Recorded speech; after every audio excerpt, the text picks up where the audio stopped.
Hello everyone, welcome back to the Creative Shelf. You're joining me on a drizzly night in Brussels. Now, it is not as cold as last week, thank God. So we are now at about 8 Celsius, which is, I don't know, 40 Fahrenheit. I'm making it up here. Last week, well, a few days ago, we dropped to about 24 Fahrenheit, like well below zero. We were like in Celsius, -5, -6, -7, and so forth. So well below zero. It was so cold, it couldn't snow. That's how cold it was. It was just like ice and all the moisture sucked out of the air and just ice on the ground.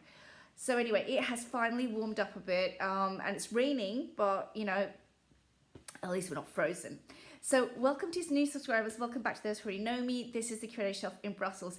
And yes, you're joining me for the final installment of Yule Tarot Countdown, which is a tag that I did with Gigi over at Autocrat. We opened a deck a week leading all the way up to the solstice. I know Gigi had her birthday on Monday, so happy birthday.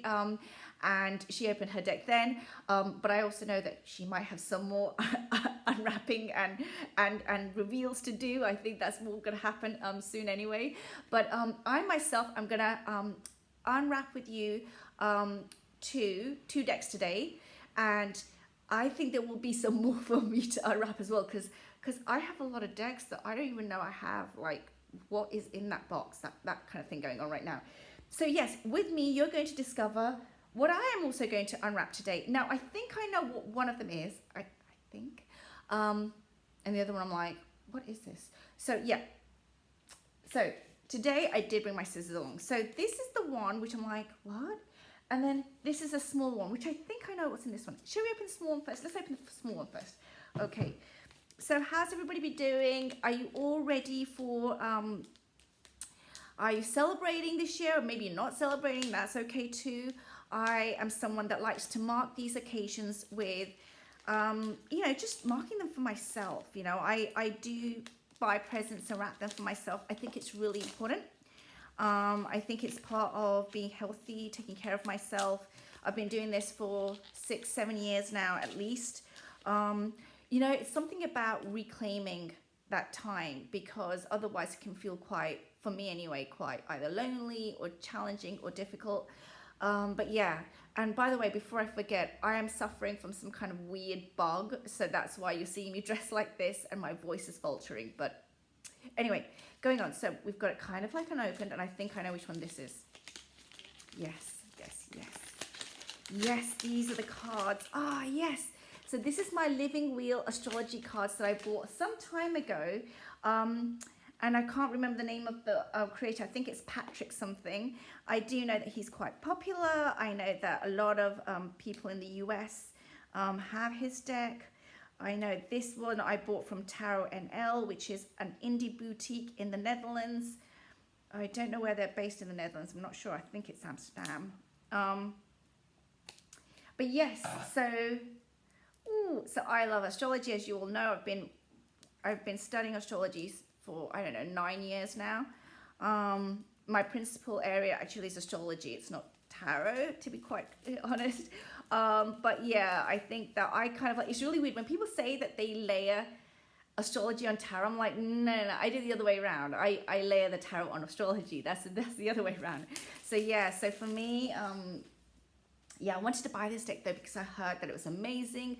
A lot of people have it. I know it's well loved. I know some people have like their copies for like 10 years and it's been traveling with them. I think I saw it first on the channel West Star Tarot. Liz has this deck, and I think after speaking to her, I was convinced to get this basically. So, well, she didn't convince me, but her love of this deck convinced me basically. So yeah, so let's look at it together. Ooh, dropped something there. What was that? Oh, there's a little leaflet. Oh, it's the knowledge booklet. These are tiny, but they're so beautiful. Oh, the quality right off the bat, I'm just going to say the quality is amazing. I don't have that many astrology decks. I have the Susan Shepherd Black Moon, but overall, I don't have many. I have the Susan Shepherd Black Moon. I think I have one by Lunaire Weatherstone because I like the Art Nouveau work she'd done there. I don't have any other. I would like to get astrological bodies, But the reason is, and a lot of people say to me, you know, if you're kind of like astrologer, basically, I wouldn't consider myself an astrologer. I think that's quite far. And here come the sirens on cue. But, oh, look at that gilding. Gorgeous. Absolutely gorgeous. And these are the backs. Oh, the craftsmanship is superb. I'm just going to say that. But I don't actually buy decks as an astrologer. I don't want to say I'm an astrologer because I think that's a little bit of a stretch. I study astrology, there's a difference. And I use it and I work with it, and that's my main area. But I don't want to say, because I think that to be an astrologer, it takes so much more work, so much precision, and so much, there's qualifications and everything to obtain. And so I don't want to say that because I feel really, really weird then. But yeah, so here it is, the deck. And yeah, like these are the backs. And anyway, sorry. So I don't recommend astrology decks. And this is the reason why. I actually think astrology needs to be studied as its own separate kind of like approach and lens. And I think that putting it with tarot or an oracle deck, kind of like, the cards are very useful for one to learn, as just learning cards, basically as cue cards, but not to then lay them out and think that's how the planets are. No. The actual way that the planets work and their time cycles and their orbits and how the planets behave. And also because of my family of origin and culture, I also have those perspectives of energies, and sometimes I actually mix it with Vedic astrology as well. It's just very natural for me to sometimes have that kind of like, where is it in the Vedic approach? And it's just really, I couldn't say to use a deck to understand that, because it's just so beautiful in its own way. So anyway, I'm blabbering on. Let's go on to this. Okay. So yeah, let's just flick through them together. I think I'm gonna have to sit with these separately. I absolutely love the quality. So they're matte, they're thick, they're that shiny matte. They're not rose petal. I know a lot of people like that. So yeah, they're more the satin feel. I think that's what we say. Really beautiful. I love their size. And yeah, I'm just immediately stunned, because I think these would be amazing to use in a tarot reading. Yes, absolutely. Their size makes them so accessible. I love the moon phases. Yeah, I have the Queen of the Moon deck by Stacey DeMarco, but I don't consider that as an astrology deck, although it is astrology technically. But I think for me, yeah, I just have a few, and I don't use them really. I just use them because they're beautiful. The sirens today, wow. But yeah.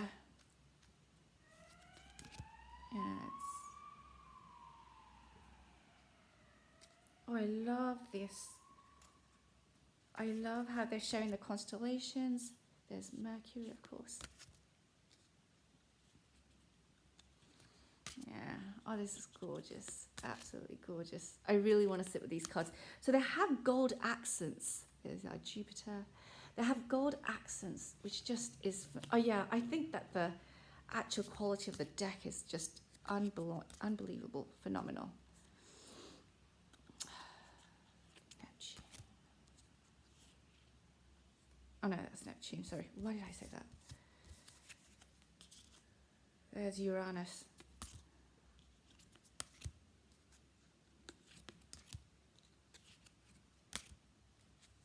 I always put Uranus more on a tilt. It's quite interesting, but I think I've got that wrong. I think the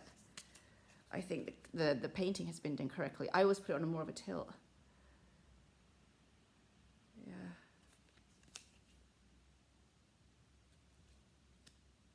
I need to check that.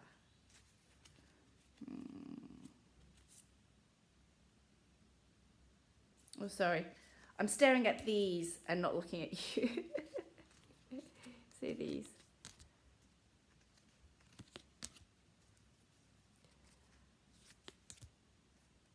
I'm never good with the drawings of the constellations. That's where I go down the tube. Except for my own.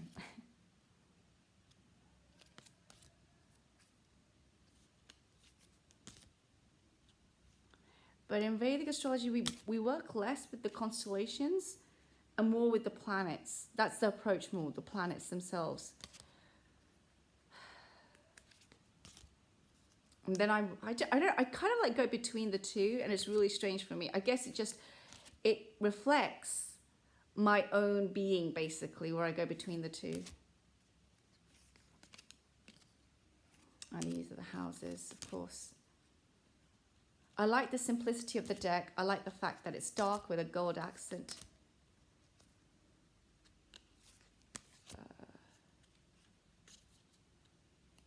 There's a lot going on outside by the sounds of it. I'm hearing shouting and stuff. God knows what. Okay. So this is just the houses.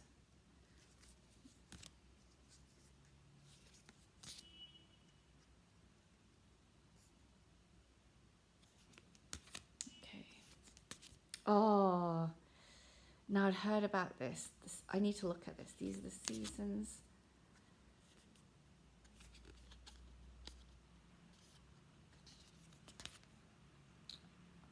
I think he's done each of the, I don't know, Sabbats? I need to check. I've forgotten about these cards. I need to check the booklet. These are gorgeous. I'm so happy I have this deck. It is an amazingly stunning deck that's going to go with a lot of what I already have. I need to just check something in the booklet. So the booklet gives you everything here. And I just want to check something.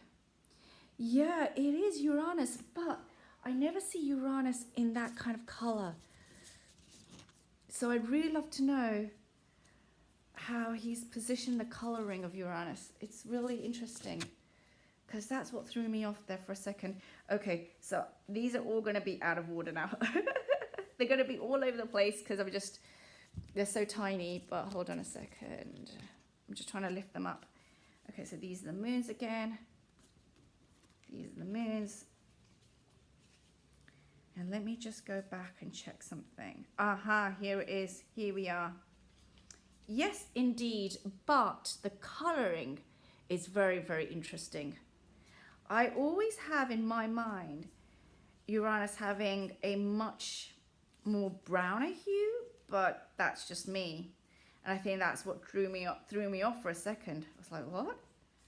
But gorgeous, gorgeous, absolutely gorgeous. This is just a stunning deck. Just a stunning deck. Now these rings are quite thick. I normally, yeah, but I'm really, really so happy to have this deck.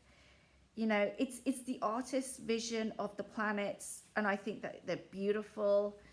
And yeah, I think this is a real collector's item for me personally, given my first love, which is of course astrology, and still is.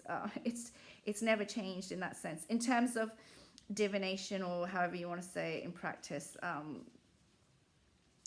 spirit world is what I call it, the spirit world. But yeah, I think that this is a gorgeous deck. Sorry, I keep looking at the deck, so I'm not looking at the camera.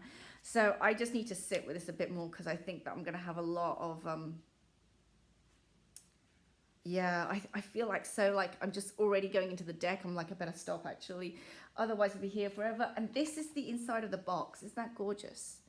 So yeah, I'm so happy I have this. It's like, what a little nugget of treasure. And this is a collector's item for me, so it's not going anywhere. Okay, what's in this? Woohoo! I think this might be a recent purchase. Okay, let's see what's in this one. Yeah, so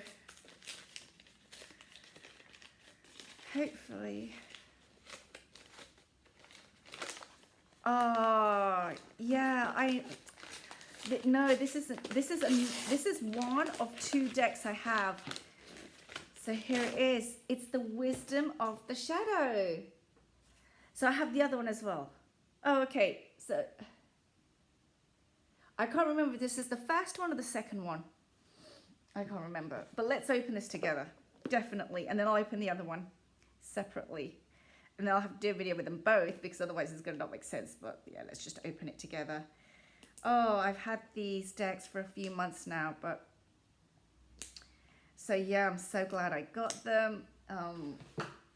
I really like the energies that I was seeing off them. I know a lot of people have this deck, but yeah, I had to give them a try.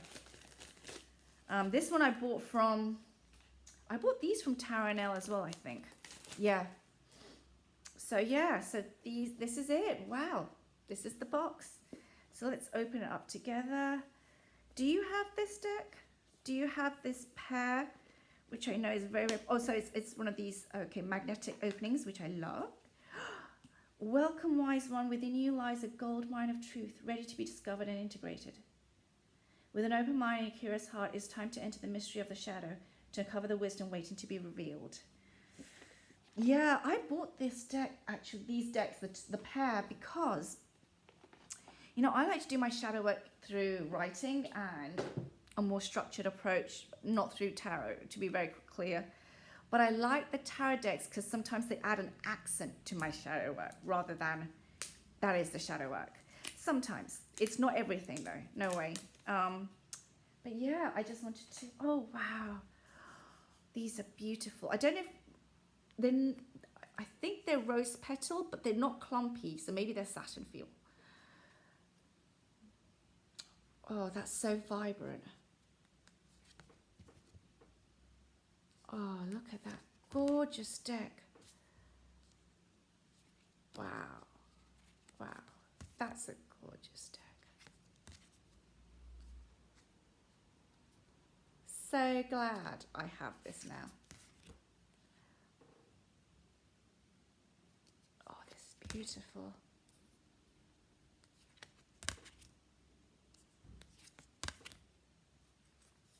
Oh, I love the color. I love the line work in this and the colors. The quality is amazing. This is the first time I'm really paying attention to this deck. I think the other one's called the Wisdom of the Divine Feminine. I just realized that. I was like, oh yeah, that's what it's called. So this is the card that I bought the deck for. I bought the deck for one card. I know. But I love this because, you know, growing up, I just had this rhetoric, you know, about how anger is bad. I just used to get so frustrated in my life. And that's why I'm a huge journaler, because I do need to channel a lot of energy, and I'm a runner as well. But I really like that today we can claim rage, we can claim it and not be shoving it down. I just really like the fact that people can talk about things now. Panic, love that. Oh, that's so good. The colors are just phenomenal. Oh, it's beautiful. It dropped. It says letting go. It dropped out.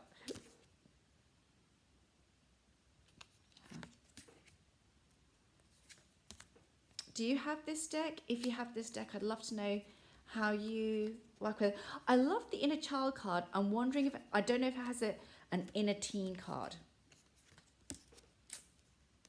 Oh, that's beautiful. A very Four of Pentacles energy there slightly. Yeah. Please tell me you have an inner teen card. Please, please, please. I can't remember. So good.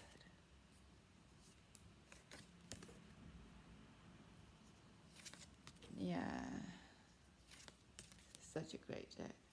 I'm going really fast because I'm just eating up the cards because they're just so good. Dependency. I thought for a second it said deficiency. Yeah. Courage. Oh, this is a beautiful deck. I'm so glad I got it. I think again I was deliberating whether or not I wanted to get these cards, and then I saw West Star Tarot, Liz, show her Wisdom of the Divine Feminine, and I think that's what convinced me. Just to say, I don't have the Reclaim Oracle. I know everybody loves that Oracle. I shouldn't say everybody, but I personally don't connect with the images at all. I don't feel myself in those images at all, represented in any way. I don't know how else to put it. I just don't feel it. I understand the keywords are amazing. I'm so glad that we have other decks, which I'm not going to say one or the other, but for me, this is the one that has that space that I was looking for, you know, that inner space of just angst and then joy and all over the place in between. Balance, authenticity. Oh, so I would like to know whether or not they didn't have an inner tea card. Note to anybody who's creating a deck like this. Yeah, I just absolutely loved this. Loved this. I know I'm going to be able to put this with so much, so I'm so glad I've got it. You know, do you have this deck? How do you feel about it? Do you use it often? Oh, that's a gorgeous deck. This is the size. They're like a metallic, a burnish metallic. It's not bright. I don't know if it's a rainbow effect. I have to look. But they're just lovely. I think the card quality is just amazing. These would go so well with the Mel Brown decks. I'm just thinking about that. I would definitely, yeah, if you're on the fence about this, my first impression is just pulling them out. I mean, look at that, expectations. And then she's got all this writing there. Just so phenomenal. I'm going to hold that up because I just love that so much. It says here, not good enough. Yeah. So relatable. Here's my rage card again. Yeah. Rising. Oh, just stunning. Oh, the embers. Oh, it's just beautiful. So yes, so what do you think? I'm loving this. I'm already going to run away and start looking at the cards on my own kind of thing. And I might need to actually go back to bed as well at some point. But I'm wishing you all a lovely winter solstice. And if you're celebrating at the weekend, whatever you're doing, if you're marking the occasion or not, you know, I hope you have a lovely weekend. I always say reclaim whatever you need to. If you feel it's a difficult time for you, that reclaim is just so important. I love doing things like walking through the woods, grabbing a cup of coffee, just, you know, allowing myself to celebrate in my own way life. That's how I see things as. And, you know, I'm wishing you all a wonderful week wherever you are. Take care now. Bye.